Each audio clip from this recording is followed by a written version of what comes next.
कुंद जय धर्मोस्तु मंगलम सर्वमंगल मांगल्यम सर्वकल्याणकारकम प्रधानम सर्वधर्माणां जैनं जयतु शासनम नमः समय साराय स्वानुभूत्या चकासते चित्स्वभावाय भावाय सर्वभावान्तरेषु।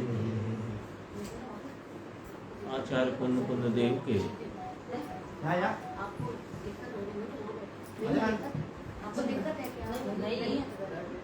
आचार्य कुंद देव के द्वारा रचित समय सारजी परमागम ग्रंथ, जिसके ऊपर गुरुदेव श्री के 1967 में हुए 66-67 में हुए 15वीं बार के प्रवचन हैं, जो समय सार वैभव के नाम से प्रकाशित, और इसका 15वां भाग है, जिसमें गुरुदेव का आज जो अपन ने प्रवचन सुना 234 नंबर का है, शायद कितना 434, उसमें कलश 224 की चर्चा आई। तो उस कलश की ही अपन मूल ग्रंथ से थोड़ी सी चर्चा देखकर फिर गुरुदेव के व्याख्यान के मुख्य बिंदु उन पर अपन चर्चा करेंगे, स्वाध्याय उसकी चलेगी। कि इस 224 नंबर के कलश में ज्ञान चेतना और अज्ञान चेतना, अज्ञान चेतना यानी कर्म चेतना और कर्म फल चेतना, उसका क्या फल है ये प्रकट करते हैं। यानी ज्ञान चेतना, 3 चेतना कही ना, ज्ञान चेतना, कर्म चेतना, कर्म फल चेतना। तो कर्म चेतना और कर्म फल चेतना उसको अज्ञान चेतना कहा, और स्वरूप का उस अपने ज्ञान उपयोग से संचेतना, एकाग्र होकर उसको ही चेतना, ये ज्ञान चेतना कहा। तो कहा कि ज्ञान चेतना और अज्ञान चेतना का फल प्रकट करते हैं। तो श्लोकार्थ है, नित्यम ज्ञानस्य संचेतनया एव ज्ञानम अतीव शुद्धम प्रकाशते। यानी निरंतर ज्ञान की संचेतना से ही ज्ञान अत्यंत शुद्ध प्रकाशित होता है। अत्यंत शुद्ध प्रकाशित होता है माने केवल ज्ञान परिपूर्ण विकास भाव से प्रकट होता है। केवल ज्ञान कहो, परिपूर्ण विकास का भाव कहो, तो अत्यंत शुद्ध प्रकाशित होता है। शुद्ध तो है ही ज्ञान, ज्ञान तो सदैव शुद्ध भाव ही है, और उस शुद्ध भाव का जब उसके ही शुद्ध उपयोग द्वारा संचेतन किया जाए, उसमें एकाग्र होकर उसका ही अनुभव किया जाए, उसका ही वेदन किया जाए, तो उस वेदन का फल क्या आता है कि वह ज्ञान यानी आत्मा अत्यंत शुद्ध प्रकाशित होता है। अर्थात केवल ज्ञान, केवल दर्शन, केवल सुख, केवल वीर रूप से प्रकट होता है।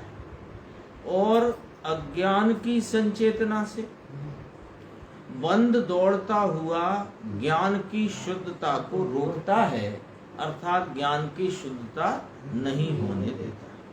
तो ये जो चेतन स्वरूप वस्तु है ना, यह आत्मा में चेतन, चैतन्य इसका त्रैकालिक गुण स्वभाव, और चैतन्य का परिणमन चेतना। तो अपनी चेतना के द्वारा वह निरंतर चेतता ही रहता है। तो जब वह निमित्त आदि और राग आदि को चेतता है, यानी निमित्त आदि को लक्ष्य करके राग आदि को चेतता है, वह अज्ञान चेतना में बंद दौड़ता हुआ आता है। और इस आत्मा के जो इसका त्रैकालिक परिपूर्ण शुद्ध भाव है, उसको पर्याय में प्रकट नहीं होने देता। और यदि यही चेतना का परिणमन अपने ही शुद्ध ज्ञायक भगवान को चेते, तो उसकी संचेतना में, उसके निरंतर चेतने में, एकाग्रता में वह ज्ञान के ही अनंत गुणों स्वभावों की प्रकटता परिपूर्णता से प्रकट होती है। पहले आंशिक और फिर वही बढ़ती हुई पूर्णता को प्राप्त होती है। यानी बिल्कुल सीधी सच्ची बात है, एकदम सीधी सच्ची टेक्निकल बात है कि मैं कौन हूँ, कि मैं चेतन वस्तु, चैतन्य मेरा स्वभाव और चैतन्य का चेतना रूप परिणमन और उस परिणमन के द्वारा निरंतर चेतना मेरा कार्य है। तो मैं तो चेतता ही हूँ, अनादि से अज्ञान रूप रहा अथवा साधक भाव को प्राप्त करके साध्य हो जाए तो भी चेतता ही रहता है। तो अनादि से अज्ञान भाव में इसने क्या चेता कि पर निमित्तों का लक्ष्य करके रागादि मलिन भावों को चेतता रहा। तो मलिन भावों के चेतने से बंध भाव ने आकर के इसको मुक्त होने रूप और परिपूर्ण शुद्धता के भाव को रोक दिया। और यदि अब यह जीव अपने इस चेतना के कार्यक्रम में, चेतना तो निरंतर है ना, तो चेतना के कार्यक्रम में ये निमित्त आदि पर भावों को न चेते और राग आदि से भिन्न अपने परिपूर्ण शुद्ध स्वभाव को चेते, तो उसको चेतने से इसकी परिणति में स्वभाव के निर्मल अंश चेतने में आते हैं, प्रकट होते हैं, व्यक्त होते हैं। और उन निर्मल अंशों की वृद्धि होते होते यानी स्वरूप को चेतते चेतते एकाग्रता की संचेतना द्वारा यह अपने आत्मा के परिपूर्ण लाभ को प्राप्त हो जाए। बहुत सीधी सच्ची बात है, सरल बात है ना? कितनी सीधी बात है। यानी पूरा अनादि का संसार क्यों, ये बात आ गई, और संसार छूटकर साधक भाव कैसे हो और साधक भाव में परिणमन करके पूर्णता कैसे हो, ये तीनों बातें इसमें समा गई। इतने से एक श्लोक में तीनों आ गई ना। चेतन, चैतन्य स्वरूप वस्तु चेतन, और इसका कार्यक्रम चेतना। तो चेतना के कार्यक्रम में तुम जिसे चेतोगे, तो जिसे चेतोगे वैसा फल आएगा। तुम संसार भावों को और संसार के निमित्तों को चेतते हो तो फल संसार आता है, और तुम मुक्त स्वरूप इस आत्मा को चेतते हो तो फल मुक्ति आता है। दो टू देखो, इसका भावार्थ देखो। एक तो पहले भावार्थ में इसको संचेतन का अर्थ बताया है ना। अपना अपन जैसे कह रहे हैं चेतना का कार्यक्रम, चेतना का परिणमन, चेतना की क्रिया, उसको कहा किसी वस्तु के प्रति एकाग्र होकर उसी का अनुभव रूप स्वाद लिया करना, वह उसका संचेतन कहलाता है।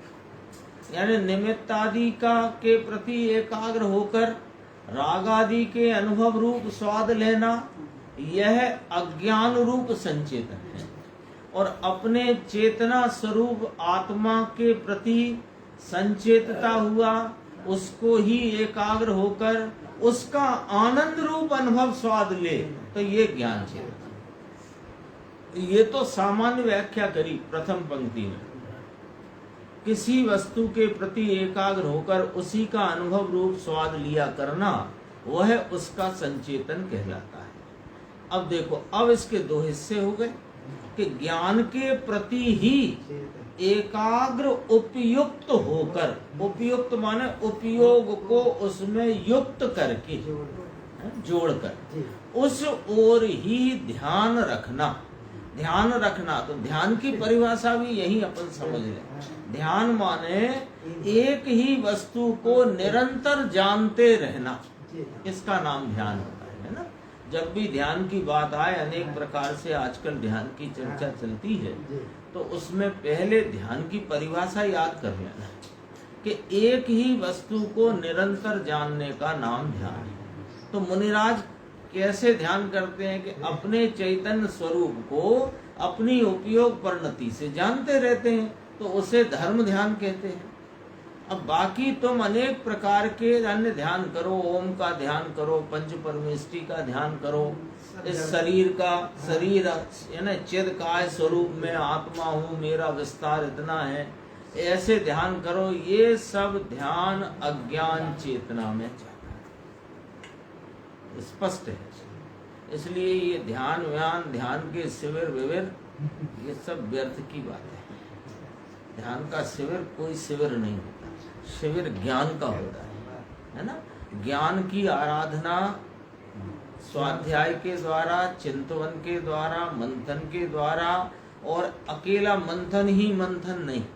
जैसे वो वही बहाते हैं ना, तो उसे मंथन कहते हैं। तो मंथन करते जाओ करते जाओ करते जाओ, सुबह से कर दी शाम मंथन करते करते, और उसमें जो ऊपर नैनू निकल के आया है मक्खन, उसको प्राप्त किया नहीं ऐसे करके, तो फिर तुम्हारा वह मंथन व्यर्थ है। ये भी ध्यान रखना है ना। सुनना, सुने बिना मालूम कैसे पड़ेगा? पढ़ना, पढ़े बिना मालूम कैसे पड़ेगा? लेकिन सुनकर पढ़कर डाल दिया तो वो समझो तुमने ऐसे, कई बार कहते हैं दोबारा कहते हैं, जैसे कपड़े की दुकान है तो एक भाई खरीदी करता है और एक भाई बिक्री करता है ना। तो खरीदी वाला तो निरंतर खरीद खरीद के माल भेज रहा है, वो समझो दुकान पे बैठता ही नहीं है ना। अब वो रुकता ही नहीं है, वो आता है तो माल लेके आता है, और माल ऐसे के ऐसे गांठ की गांठ दुकान भर दी। अब ग्राहक आया तो बेचेगा क्या, जब तक जमाया नहीं। तो अपन जितना भी सुनते हैं पढ़ते हैं उसे जमाना पड़ेगा। जमाया नहीं होगा तो चिंतन में नहीं आएगा, और चिंतन में नहीं आएगा तो मंथन में नहीं आएगा, और मंथन करे बिना, मंथन करके भी उसका जो सार है वो निकाल कर निर्णय की कोटि तक नहीं पहुंचाए तो वो चिंतन मंथन सब व्यर्थ जाने वाला है, समय निकल जाएगा। कल आया था ना, मैंने तुम्हें याद, गुरुदेव ने कहा था परसों रात को, आना बिजली ना झबकारा मा सुई ना धागा पिरोई ले ले। तो झबकारा है ये 60 70 80 वर्ष की आयु झबकारा है, यानी जैसे बिजली चमकती है इतना सा समय है। तो इसमें अकेले सुनते पढ़ते कुछ नहीं होगा। सुनकर के उसे जमाना, जमाएगा तो चिंतन में आएगा, चिंतन में लेगा तो मंथन में आएगा कि पहले मैंने क्या विचार किया और ये विचार कौन सा है। जो पंडित जी ने कहा सबल युक्ति कौन सी है और निर्बल युक्ति कौन सी है, तो सबल युक्ति जिस पर लागू पड़े उसे स्वीकार करना, फिर उसका मंथन करना, फिर उसमें से निकल करके जो हमारे निर्णय का नक्शा बनता जा रहा है उस निर्णय के नक्शे में उसे फिट करना, तब वो एक पूरा आकार कहने में आ रहा है। बुद्धि की अपेक्षा वो ऐसा आकार खड़ा होता है, तब जाकर के वहां पर अपने को वस्तु तत्व का यथार्थ स्वरूप ऐसा झलकने लगता है कि जैसे क्रिस्टल क्लियर तरीके से। और जब वो क्रिस्टल क्लियर रीति से झलकता है तो फिर उपयोग स्वतः ही उसका आलम्बन लेता है और ज्ञान चेतना का जन्म होता है। ये वाली बात, पढ़ना अच्छा है, सुनना अच्छा है, पर पढ़ के सुन कर के आगे कहाँ कहाँ तक पहुँचना है वो प्रोसेस भी अपने ख्याल में रहनी चाहिए। ज्ञान के प्रति ही एकाग्र उपयुक्त होकर उस ओर ही ध्यान रखना, वह ज्ञान का संचेतन अर्थात ज्ञान चेतना है। उससे ज्ञान अत्यंत शुद्ध, ज्ञान नाम आत्मा, उससे यह आत्मा अत्यंत शुद्ध होकर प्रकाशित होता है, अर्थात केवल ज्ञान उत्पन्न होता है, और केवल ज्ञान उत्पन्न होने पर संपूर्ण ज्ञान चेतना कहलाती है। अब सामने अज्ञान रूप अर्थात कर्म रूप और कर्म फल रूप उपयोग को करना, उपयोग माने उसको उस रीति से चेतना, उसी की ओर यानी कर्म और कर्म फल की ओर ही एकाग्र होकर उसी का अनुभव करना, वह अज्ञान चेतना है। उससे कर्म का बंध होता है और कि जो बंद ज्ञान की शुद्धता को रोकता है। ये इस 224 कलश में चर्चा आई। अब अपन गुरुदेव श्री के कुछ बिंदुओं से अपन इस बात को समझने का प्रयास करेंगे। पेज नंबर 234, प्रवचन नंबर 434 है। वो 234 याद है। नीचे 4 पंक्तियां हैं, देखो 234 पेज है ना, नीचे की 4 पंक्तियां। अनादि से पुण्य और पाप के विकल्प में जो एकाग्र है, यह अज्ञान चेतना है, यह संसार है, यह दुख रूप चेतना है। तो चेतना तो चेतना है, पर चेतना दुख को चेतती चेतना है ना। चेतना को थोड़ा एकदम ऐसा क्लियर रखो कि चेतना माने वह तो अपने ज्ञान भाव से चेतन है ना। एक पॉइंट ये भी याद रख लो, पहले कहा 2-3 दिन पहले, पुनः से कहते हैं ज्ञान में 2 धर्म एक साथ है, जानना और वेदना, है ना। तो जिसको जानने जाता है तो बहिर विषयों को जानने जाता है, तो वहां रागादि मलिन भाव उत्पन्न होते हैं, उनका वेदना करता है। तो जानना वेदना एक साथ है।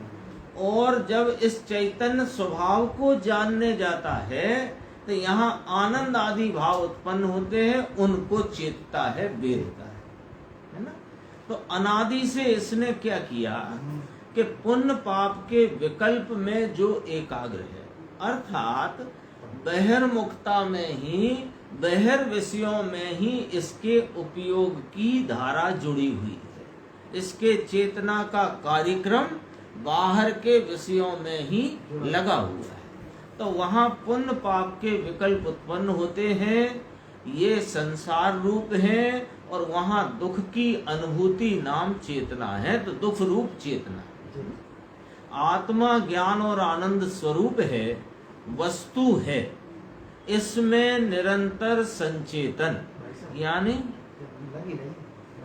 अच्छा ध्यान ही नहीं है, कोई बात नहीं, चलेगा, हो जाती है।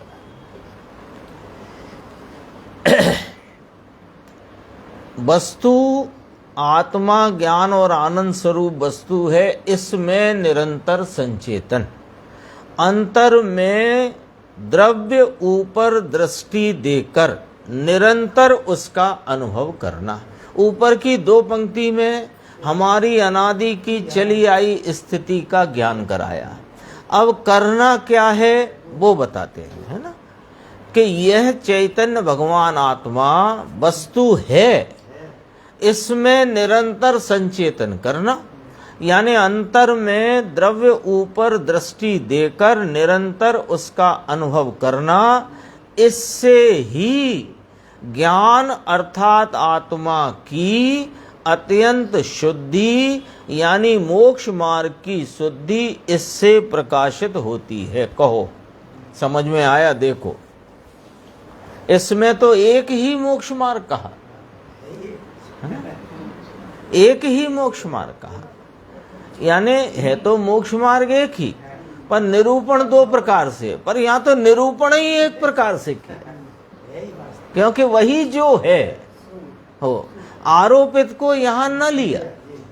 यहाँ तो जो वास्तविक है, क्या है वास्तविक, कि द्रव्य के आश्रय में वर्तने वाली उपयोग की एकाग्रता द्वारा इस चैतन्य का निरंतर संचेतन करना, यही एक मोक्ष मार्ग है। और यही यहाँ पर कहा गया है ना, एकाग्र होना। ये एकाग्र काय में होता है, पर्याय कही, पर एकाग्रता किसकी, कि वो द्रव्य स्वभाव की। वो द्रव्य स्वभाव कैसा, कि जो पर्याय में आता नहीं, पर्याय जिसमें जाती नहीं, वो त्रिकाल एक रूपता से सदैव विद्यमान है। मैंने कल एक बोल डाला था उसमें अपने ग्रुप में, उसको याद दिला देना, उसकी भी थोड़ी चर्चा अपन देखेंगे। वो इसी पेज पे आना, 235 पे नीचे देखो। अपनी निर्मल एकाग्रता द्वारा फिर क्या होगा, यह चैतन्य वस्तु त्रिकाल ध्रुव सदैव विद्यमान प्रवर्तमान वस्तु है, तो उस प्रवर्तित उपयोग को इसमें जोड़ना, इसको संचेतन में लेने से क्या होगा कि अपनी निर्मल एकाग्रता द्वारा शुद्ध स्वभाव के अंश अत्यंत निर्मल पने प्रकाशते हैं।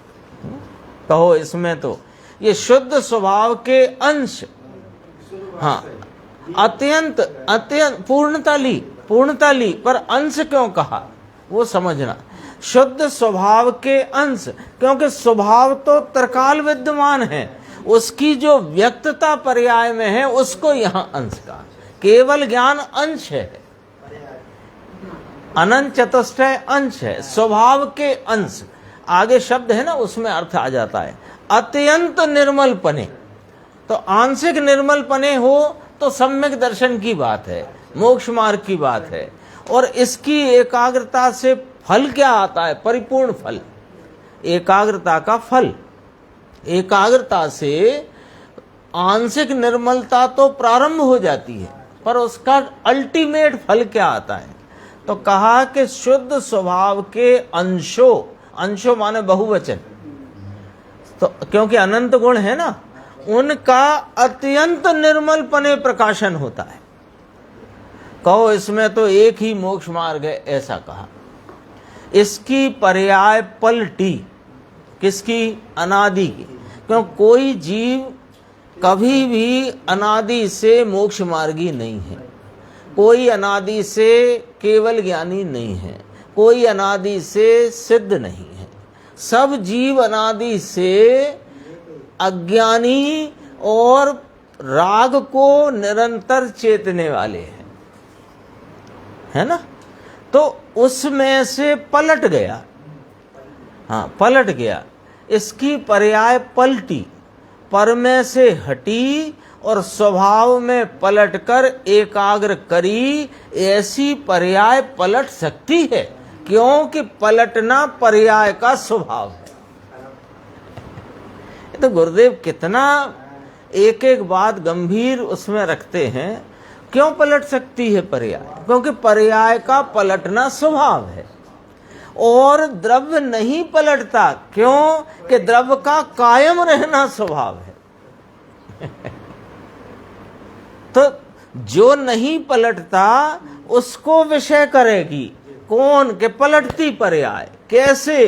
कि पर में झुकती थी, वहां से पलट करके इस द्रव्य स्वभाव में झुक गई, तो उसका फल क्या आएगा? कि इसके स्वभाव के अंशों का अत्यंत निर्मलपना प्रकाशित। बहुत गजब की बात है।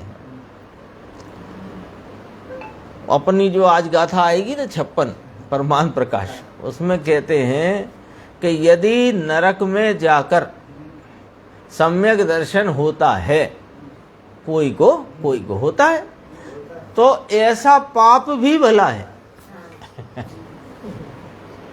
ऐसा पाप भी भला है, क्योंकि आगे गाथा आएगी कि वह पुण्य किस काम का? क्योंकि पुण्य से वैभव होता है, वैभव से मति भ्रम होता है, मति भ्रम से पाप होता है। ऐसा पुण्य मुझे नहीं चाहिए, इससे तो मुझे पाप भला। जिसमें नरक में जाकर के, तो उसमें 3 प्रकार लिए।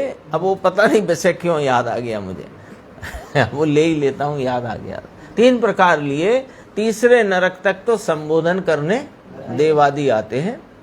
इसके बाद के नरकों में या तो जाति स्मरण के द्वारा या वेदना की उग्रता में पूर्व स्मृति के द्वारा वहां सम्यक दर्शन होता है। वो आएगा, वैसे दोपहर को लेंगे, पर वो अभी याद आ गया गलती से क्योंकि अभी नहीं आना चाहिए था याद।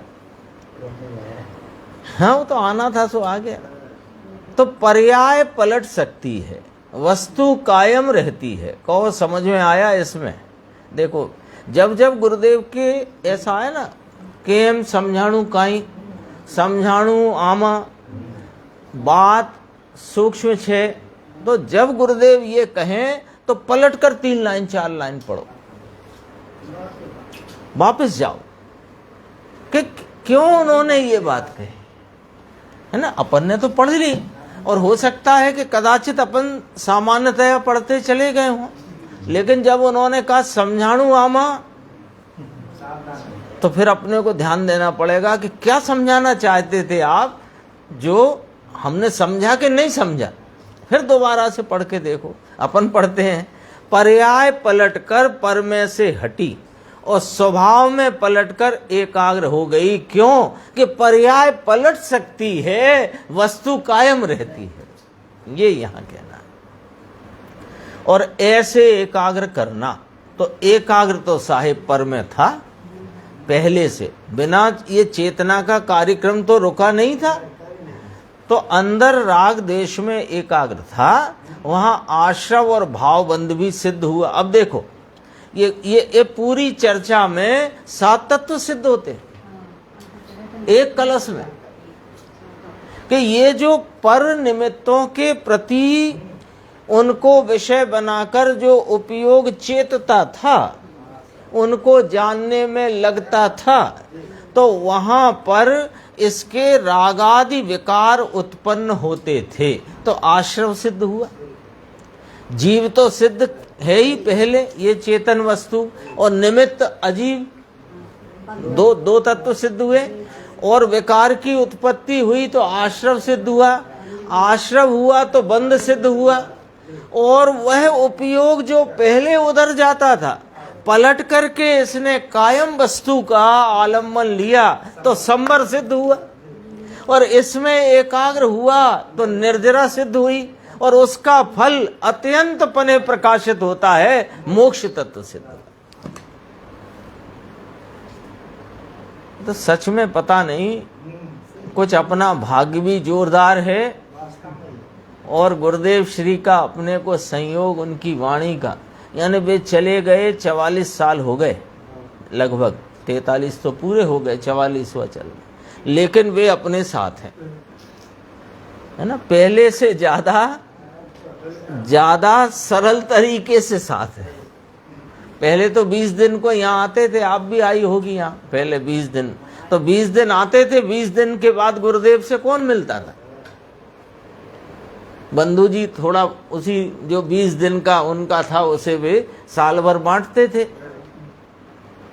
लेकिन अब तो गुरुदेव आपके साथ है, सबकी जेब में। गजब हो गया। देखो, ये कहा आश्रव भावबंध भी सिद्ध हुआ। भावबंध और आश्रव का लक्ष्य पर ऊपर था, इसलिए पर कर्म आदि निमित्त भी सिद्ध हुआ, अजीब सिद्ध हुआ। इससे हटकर पुण्य पाप के भाव से हटकर स्वभाव में एकाग्र हुआ। ये एकाग्र हुआ, ये संवर निर्जरा भी प्राप्त हुई, और संवर निर्जरा द्वारा आगे शुद्धि होकर केवल ज्ञान मोक्ष होता है। कहो समझ में आए? कितने तत्व इसमें आ गए, बोलो। कितनी गुरुदेव की शैली, 1 घंटे के प्रवचन में सारा समेट लेते हैं, और विषय से विषयांतर नहीं होते, और पूरा का पूरा विषय यहाँ सामने रख देते। हाँ, व्यवहार की चर्चा नहीं है इसमें, तो भी उन्होंने उतना जितना आवश्यक था उतनी उसकी चर्चा भी करके यहाँ पर अपने सामने रखी। 237 पेज है, देखो। अज्ञान संचेत नया तु धावन, दौड़ता हुआ अज्ञान, ऐसे लिया समझाणु। फिर कहा समझ में आया, दौड़ता हुआ अज्ञान। ये दौड़ता हुआ अज्ञान क्या हुआ? कि ये तो अपने स्वभाव को भूलकर और अपनी चेतना के कार्यक्रम में ये जो बाहर की तरफ झांक रहा है, बाह्य विषयों में ही लगा हुआ है, उन्हीं विषयों को जानने में लिप्त हो रहा है, तो वहां पर अज्ञान दौड़ रहा है। अज्ञान नाम क्या है? कि जो रागादि भाव है ना, इन्हीं का नाम अज्ञान है। क्यों? क्योंकि यह चैतन्य के नूर का पूर है, और रागादि चेतनता के नूर से खाली है। हाँ, 3 बोल आते हैं, है ना, जो आप मुझे याद दिला देते हो हमेशा, मैं भूल जाता हूँ, है ना। कब सदा काल साथ रहते नहीं, चैतन्य का जिसमें नूर नहीं, और जब मैं चेतन को देखता हूँ तो वहां दिखाई देते नहीं, इसलिए रागादि विकार मेरे नहीं, मुझ में नहीं। देखो, दौड़ता हुआ अज्ञान, ऐसा समझ में आया? ये समझाना था। अज्ञान माने रागादि भाव, उनका नाम अज्ञान। क्यों? उनमें ज्ञान का अंश नहीं है, क्योंकि राग देश के परिणाम ये कोई स्वरूप में नहीं, किंतु जाने दौड़ती चीज में एकाग्र होता है। ये दौड़ती चीज में एकाग्र होता है। अब देखना ये गुरुदेव क्या कहना चाहते हैं। ये अनादि से दौड़ती चीज में एकाग्र होता है। हाँ, क्यों? क्योंकि प्रत्येक समय जो पर निमित्त हैं, कर्म तो कहने में आए, पर कर्म के निमित्त से प्राप्त संयोग आदि पर पदार्थ, उनकी निरंतर अवस्थाएं बदल रही हैं। वे बदलती अवस्थाएं हैं, वे दौड़ते हुए भाव हैं, दौड़ती हुई चीज है। और ये कायम ऐसी की ऐसी, तुम राग रूप परिणमो, तुम तीव्र कषाय में परिणमो, तुम मंद कषाय में परिणमो, तुम अकषाय भाव में परिणमो, तुम अपूर्ण भाव में परिणमो, तुम पूर्ण भाव में परिणमो, कोई भाव में परिणमो, यह अपना ज्ञानानंद स्वरूप ऐसे का ऐसा है। ये दौड़ती चीज नहीं, ये कूटस्थ भाव है। तो अब ये दो फर्क आ गए कि बहिर विषय हैं वे दौड़ते हुए हैं, और जो अंतर्मुखता का विषय है वो कूटस्थ एक रूप अचल तत्व, शिखर की भांति है ना, पर्वत की भांति अचल है। गजब की बात है। देखो, दौड़ती हुई चीज में एकाग्र होता है, एटले यानी कि विकार विकार विकार विकार ही उत्पन्न होता है।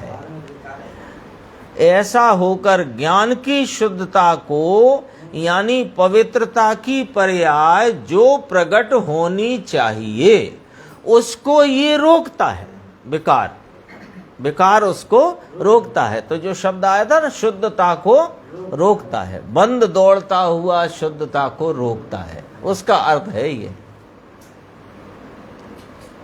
देखो फिर नीचे इसी पेज पे 237 की नीचे की लाइन, इसमें यह बात कहना चाहते हैं। हाँ, ये जो चर्चा आई ना, इसका सार, इसमें ऐसी बात कहना चाहते हैं कि कोई दूसरा तुझे बाधा करता नहीं और दूसरे की सहायता से तेरा प्रकाश तुझको होता नहीं, यानी कि दूसरे के सहारे से तेरी शुद्धि प्रगटती नहीं और तेरी शुद्धि को दूसरा कोई रोकता नहीं। ये इस कलश में आचार्य अमृत चंद्र देव कहना चाहते हैं। स्वतंत्र हो, ड्राइविंग सीट पे बैठे हो, गाड़ी में सब कुछ है, चलती गाड़ी है, स्टीयरिंग आपके हाथ में, गड्ढे में डालो या रोड पे चलो आपके हाथ में। न कोई तेरी शुद्धि को नहीं रोक रहा। कर्म उदय में आए हैं, दर्शन मोहिनी का तीव्र उदय चलता है, इसलिए मैं मेरे शुद्ध भाव को नहीं देख पा रहा, भूल में हो, तो कौन ने रोका है कि तुम्हारे जो उपयोग के कार्यक्रम है उस कार्यक्रम को तुमने गलत जगह जोड़ रखा है। तो तुमने गलत जगह जोड़ा है, इसलिए वो शुद्धता रुकती है, और तुम उसे सही जगह जोड़ो तो शुद्धता प्रकट होती है। दूसरे से होता नहीं और दूसरा तुझे रोकता नहीं। लिख लो, जैसे अपन ले जा रहे हैं ना, यहाँ आए हैं तो ये फोटो ले जा रहे हैं, तो कोई कुछ और सामान ले जा रहे हैं, है ना, कोई कह रहा हींग ले चलो तो इसमें अपने को क्या ले चलना है यहां से एक फार्मूला ले चलो कि मेरे शुद्धता का जो परिणाम, उसका फल दूसरे से होता नहीं है और मेरे शुद्धता के प्रकटता को दूसरा रोकता नहीं है। ये ले चलो सब लोग अपने अपने साथ। है ना, इसके लिए अटैची में जगह भी नहीं चाहिए। ऐसी अद्भुत चीज है ना। सिद्धांत, ये छोटे छोटे सिद्धांत है ना, ये क्या काम आने वाले मैं बताता हूँ आपको। जैसे आपने इंजीनियरिंग करी है ना, तो उसमें बहुत सारा, मैं तो ज़्यादा नहीं जानता, लेकिन फिर भी इतना मालूम है कि बहुत से फॉर्मूले होते हैं। वो फॉर्मूले आपको यदि याद हों तो बहुत सारे कैलकुलेशन आपके सरल हो जाते हैं। यही है ना, वो फॉर्मूला यदि सीधा अप्लाई करो तो बहुत सारा कैलकुलेशन सरल हो जाता है। जैसे ये कमरे का मान लो डायगोन ये अपने को निकालना हो तो फार्मूले से तुरंत निकल आएगा। तो ऐसे ही ये फॉर्मूले हैं, वस्तु तत्व के निर्णय के फॉर्मूले हैं। जब अपन चिंतन में, मंथन में अपने तत्व निर्णय के लिए विचार करते हैं, और तत्व निर्णय का विचार, कल एक बहन थी ना, तो वो भी, उन्होंने भी बहुत अच्छी बात कही थी। उठते बैठते चलते फिरते खाते पीते, आपको अलग से मैं आधा घंटा अभ्यास करूंगा, आप इस चक्कर में कभी नहीं कर पाओगे, है ना।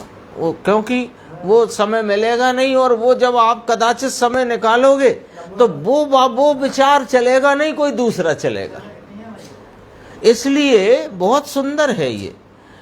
अपने उठते बैठते खाते पीते, जब आपको 30 सेकंड का भी टाइम मिले तो उसे स्मृति में लाओ, जो आज अपन ने सुना पड़ा। 1 मिनट मिले, 2 मिनट मिले, कोई भी कार्य करते, आपको गाड़ी ड्राइव करते हो तो भी आप उसका विचार कर सकते हो। उसके लिए सरकार ने भी कोई चालान बनाने की व्यवस्था नहीं रखी है ना। देखो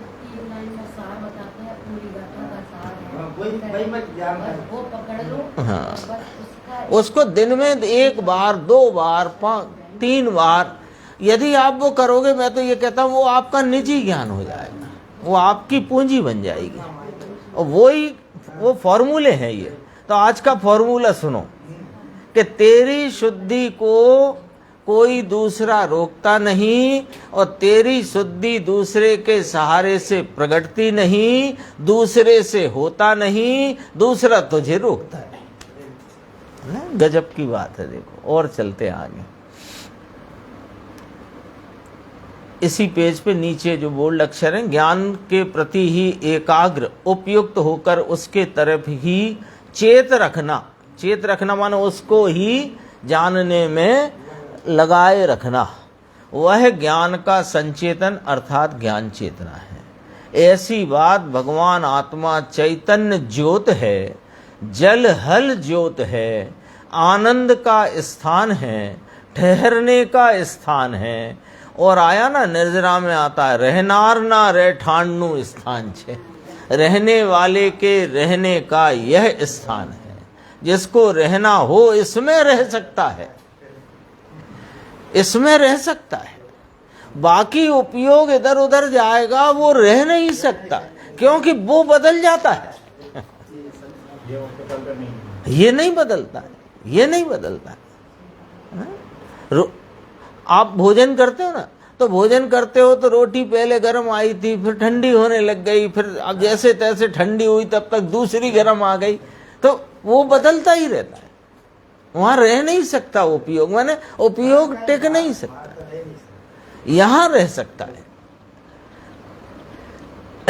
नित्य धाम है ये, निर्जराधिकार में आई है ये बात। वो अपन है ना, उसमें भी आ गई है वो बात। पद है जो बाकी है अपद सारे, यही वाली बात है।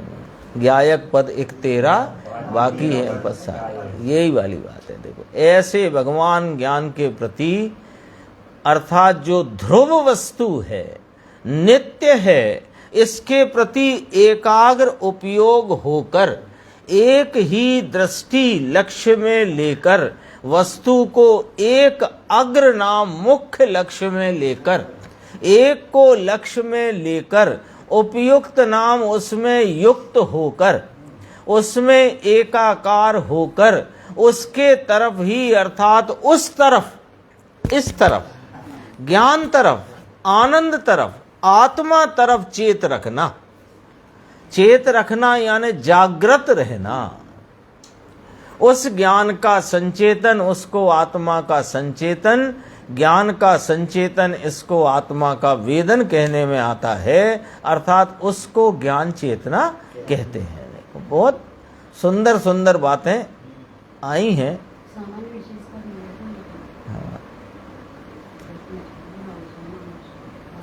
हाँ 241 पेज है, देखो आई थी ना बात रोकने की कि जितना अज्ञान है उतना उसको रोकता है।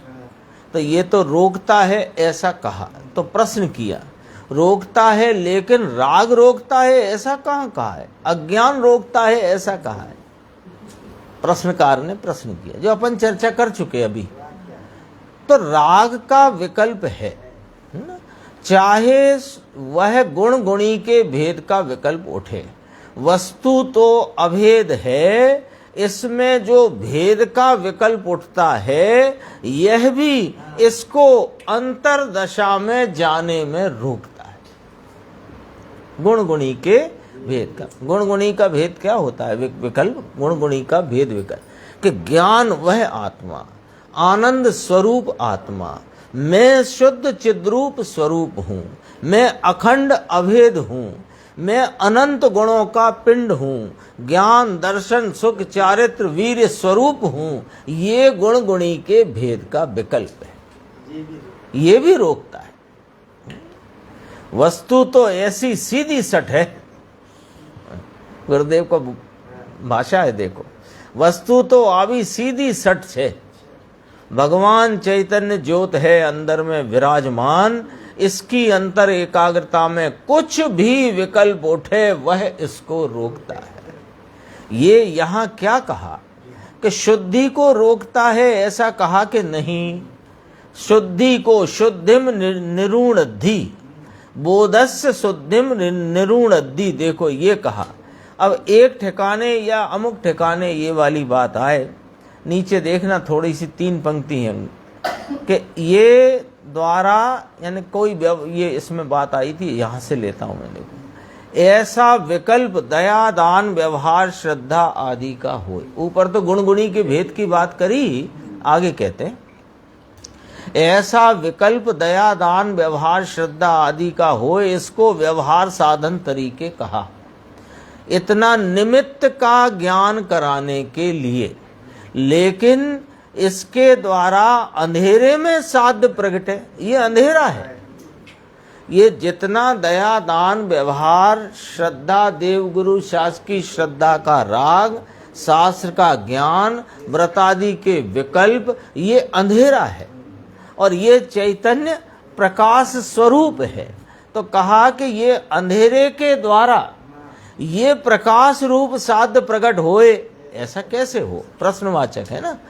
ये द्वारा एकाग्र अंतर में होता है ऐसा नहीं, राग में एकाग्र हुआ यहां एकाग्र हो जाएगा, ये बात कैसे, सोचो विचार करो, प्रश्नवाचक है ना, तो अपने को विचार करने को दिया।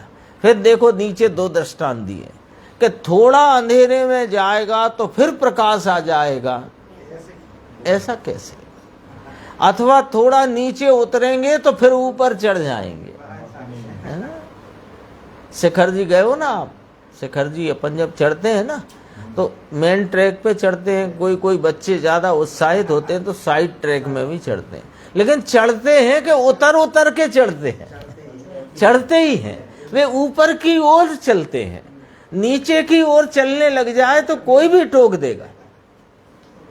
तो नीचे उतर के ऊंचे चढ़ने की बात तुम क्यों विचार में लाते हो, ऐसा यहां पर रखी बात।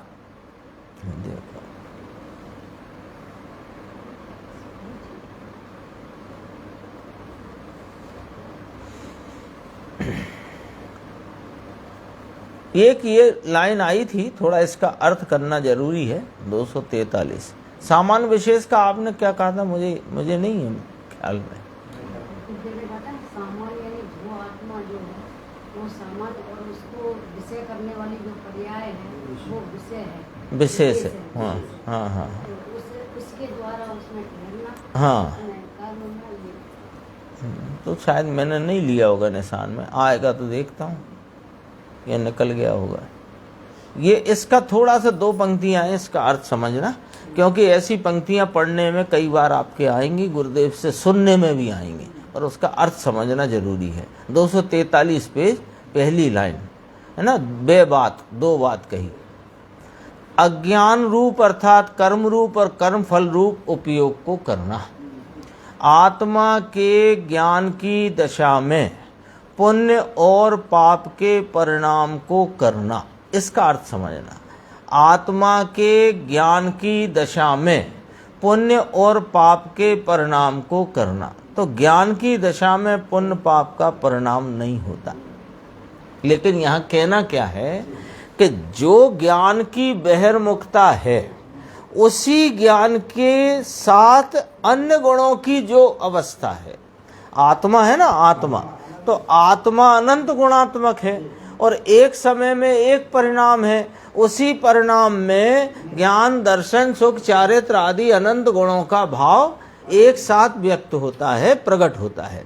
तो ज्ञान की दशा में पुण्य पाप कभी नहीं आते, लेकिन जब ज्ञान की दशा में बहिर्मुखता है, बाह्य विषयों को विषय बनाया है, तो वहां उसी परिणति में जो राग आदि उत्पन्न होते हैं, उनको ज्ञान की दशा में राग उत्पन्न हुआ, ऐसा समय सार में मिश्र ज्ञान भी कहा गया है। पर ज्ञान में मिश्रता होती नहीं, पर ज्ञान की जो अवस्था, द्रव्य की जो ज्ञान अवस्था, उसी द्रव्य की विकार रूप चारित्र की अवस्था, उन दोनों अवस्थाओं को एक साथ गिनकर ज्ञान, मिश्र ज्ञान कहने में आया है। यदि जीव की, तो उसे ज्ञान, मिश्र ज्ञान कह दिया।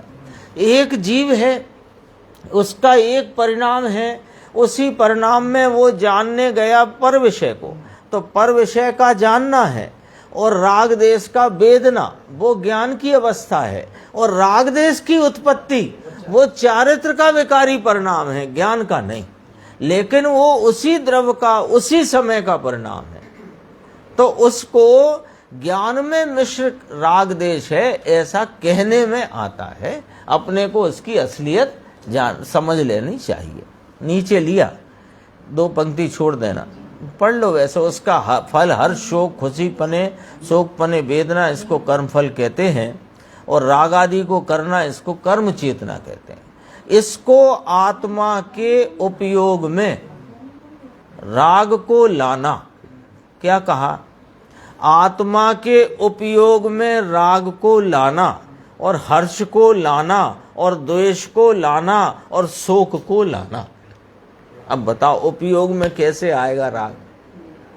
यानी उपयोग में राग को वेदना, हर्ष का वेदन करना, द्वेष रूपता, अरोचकता का वेदन करना, शोक रूपता का, दुख रूपता का वेदन करना, इसका नाम उपयोग में उनको लाना। इसलिए कि ऐसे आते हैं, ऐसे पंक्तियां शास्त्र में भी आती हैं, गुरुदेव के व्याख्यान में भी आती हैं, तो उसका ध्यान अपने को।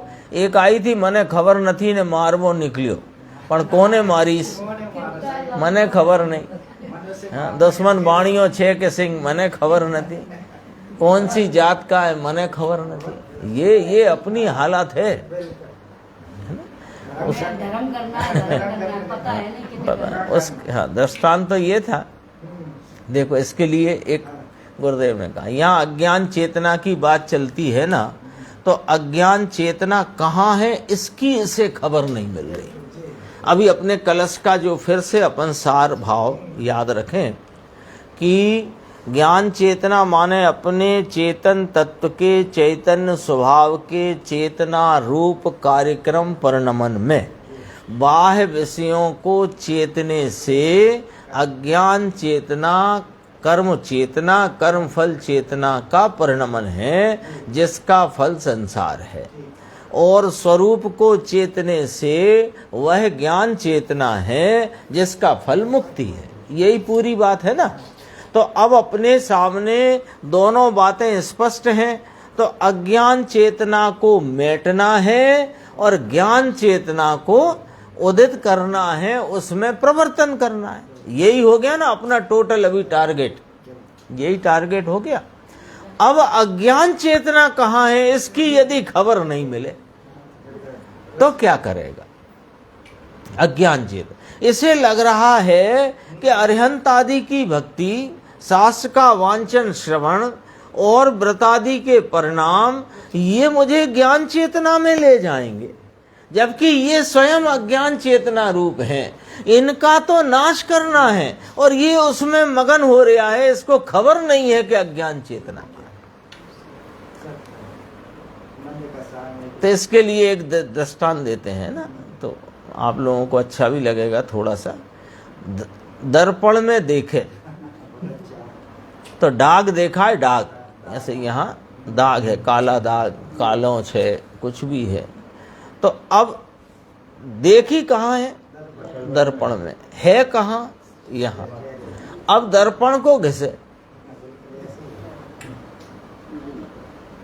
फुंसी है, फुंसी है, फुंसी हो जाती है, फुंसी हो गई, शेव वेव करते तो कट लग गया, तो अब वो इधर ब्लड आता है फुंसी में से, तो अब दर्पण को दवाई लगाओ, कितनी ठीक है ना। लेकिन वहां घिसे, यहां से क्या दोष है टलेगा? बोलो, फुंसी ठीक हो जाएगी?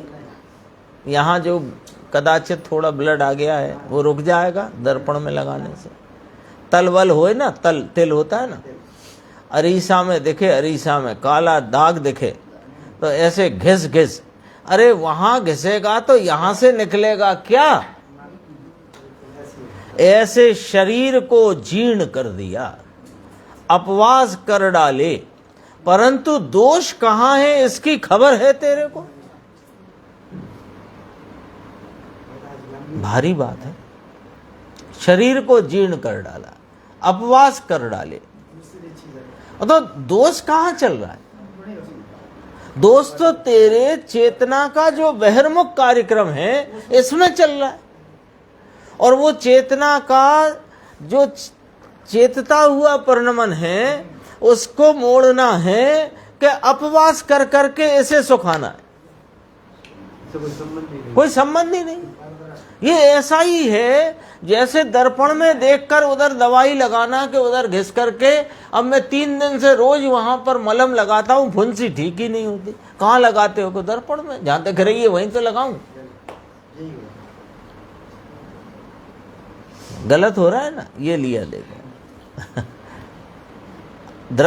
दर्पण में वह दिखा तो अब घिसो दर्पण को, लेकिन वहां ये तो दिखता है। वहां क्या दिखता है?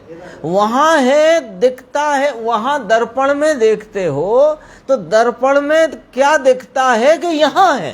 समझ में आई बात?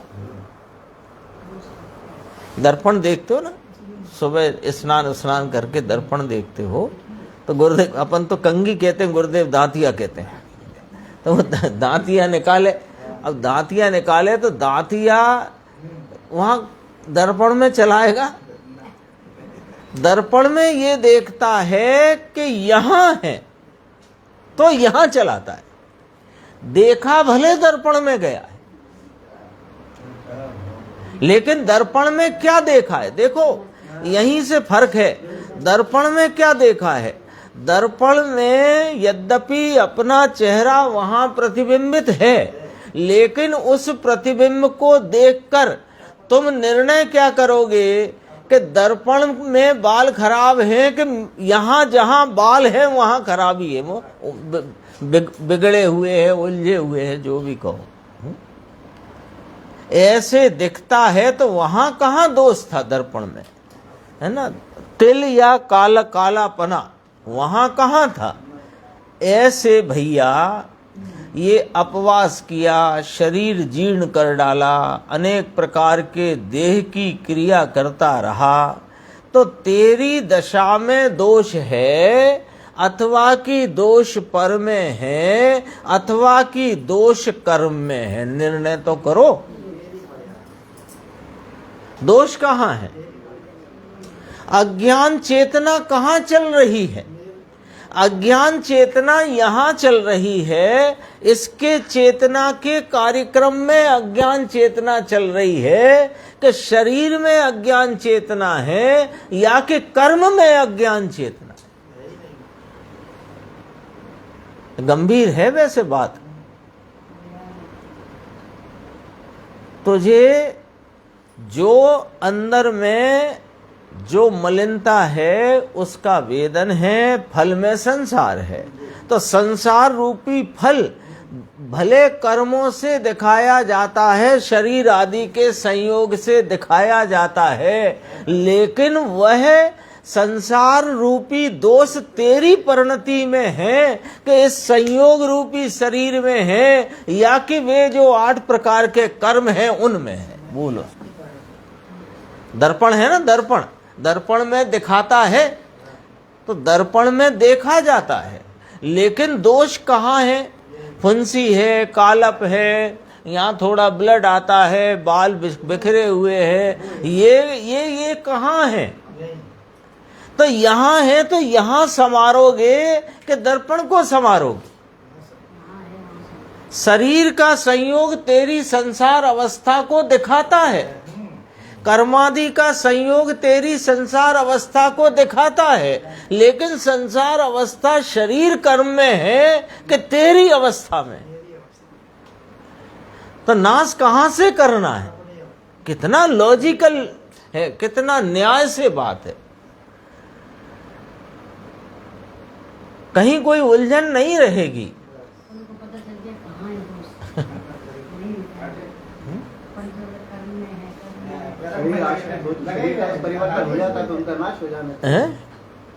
शरीर से हो तो शरीर का तो परिवर्तन हो भाई जाता तो अभी ऐसे ये जीव अनादि से संसार में भटक रहा है, तो भटक रहा है कहाँ से दिखाया कि ये अनादि से अनेक प्रकार की देहों को धारण करता हुआ और नीर क्षीर की भांति कर्मों के संयोग में चला आया है। तो कर्मों का संयोग और शरीर का संयोग तेरी संसार अवस्था को दिखा रहा है, पर संसार अवस्था उनमें है कि तेरे में है? ऐसे तेरे चेहरे के कालप है, तिल है, यहाँ कट है, ब्लड है, फुंसी है, बाल बिखरे हैं, ये जो चेहरे का दोष है वो दर्पण दिखा रहा है। तो तुम दर्पण में प्रयास करते हो कि उस बालों के बिखरेपन को अपने जहां बिखरे हैं वहां उसको संवारते हो। ये लॉजिक है। देखो, ये तुझे खबर बिना कहां से तू दोष टालेगा, समझ में आया? देखो, ये उपयोग को करना, राग और कर्म चेतना, इसका नाम दोष है। दोष यहाँ है उपयोग की बहिर्मुख वृत्ति में कर्म चेतना, कर्म फल चेतना रूप जो परिणाम है वो वास्तव में अपना दोष है। तो कहा कुछ करना ही नहीं है फिर तो साहब। उसने कहा प्रश्न काई करवानूज नहीं, कुछ करना ही नहीं है फिर तो। कि करना है ना, करने का अर्थ क्या? करने का अर्थ शरीर को सुखाना, इसे रोटी अच्छी खिलाना नहीं खिलाना, ये करना क्यों मानते हो? ये जो तुम्हारी वृत्ति बाहर जा रही है उसे पलटना है, वो ही तो करना है, और क्या? करने का है ना, सुख रूप है कि दुख रूप है, ये तो विकल्प है, विकल्प है, ये तो दुख रूप है, तो इसे करना है। ये तो तुम करते ही हो अनादिकाल से। अब इसे धर्म करना है तो क्या करना है? इसको कहते हैं कि जो अनादि से पुण्य और पाप के विकल्प उठते हैं, यह करूं, यह करूं, यह करूं, ये वृत्ति उठती है, इसमें एकाग्र जो होता है, इसका नाम अज्ञान चेतना है। किया तो सही, लेकिन दुख को किया और मानता है कि धर्म किया। अब इसको खबर बिना, वही मारूंगा तो तेरे को जात खबर नहीं, नात खबर नहीं, वो जो पुराना उदाहरण सुना था ना, ये यहाँ तक चर्चा 224 की आई। फिर गाथा 387, 388, 389 जो आज प्रारंभ हो गई, इसकी चर्चा कल के प्रवचन में विस्तार से आएगी, तो अपन कल ही उसको प्रारंभ करेंगे। इसमें एक गाथा में तो अज्ञान चेतना का या कर्म कर्म फल चेतना का सामान्य स्वरूप कहा, फिर 2 में विशेष करके यानी राग आदि को करना कर्म चेतना और राग आदि को भोगना वो कर्म फल चेतना है। ये चर्चा अपनी आएगी तब अपन उसको करेंगे। अच्छा, हाँ, वो भी जबलपुर वाले दिया, अच्छा, KL जैन साहब, चलो ठीक है।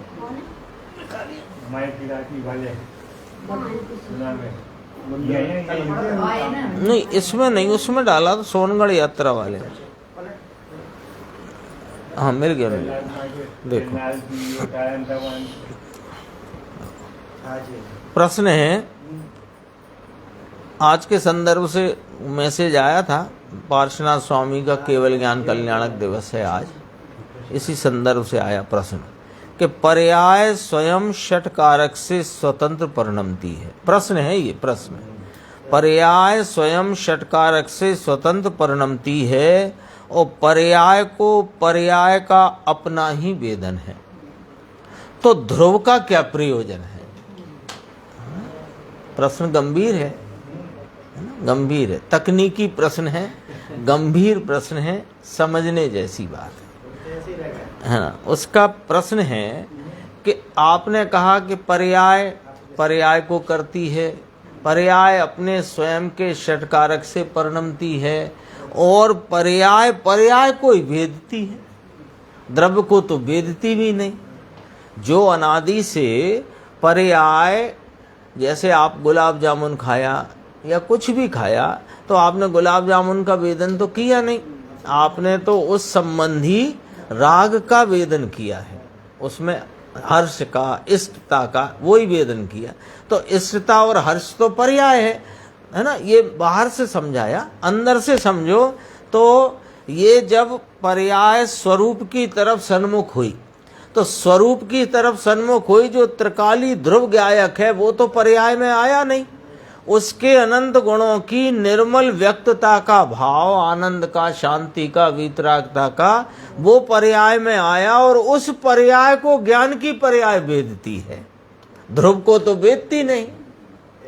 पर्याय, अब दो पॉइंट हैं, पर्याय पर्याय से परिणमती है, पर्याय अपने षटकारक से परिणमती है और पर्याय में जो वेदन होता है वो भी पर्याय में पर्याय का ही वेदन होता है, ध्रुव का वेदन तो होता नहीं। तो प्रश्नकार का प्रश्न है, फिर ध्रुव का क्या प्रयोजन है, फिर ध्रुव की क्या जरूरत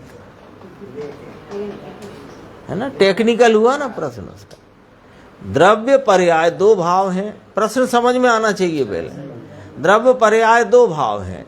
द्रव्य कैसा है कि त्रिकाली, एक रूप, टंकोद, कीर्ण, ऐसे का ऐसा कायम तत्व है ना। हाँ वो क्या, अनगढ़ा घाट, ऐसे का ऐसा, ऐसे का ऐसा। और पर्याय प्रति समय पलटने वाली, ठीक है। एक वस्तु में दो भाव, एक कायम रहने वाला, एक पलटने वाला, इसे ध्रुव कहते हैं, उसे उत्पाद व्यय अथवा पर्याय कहते हैं।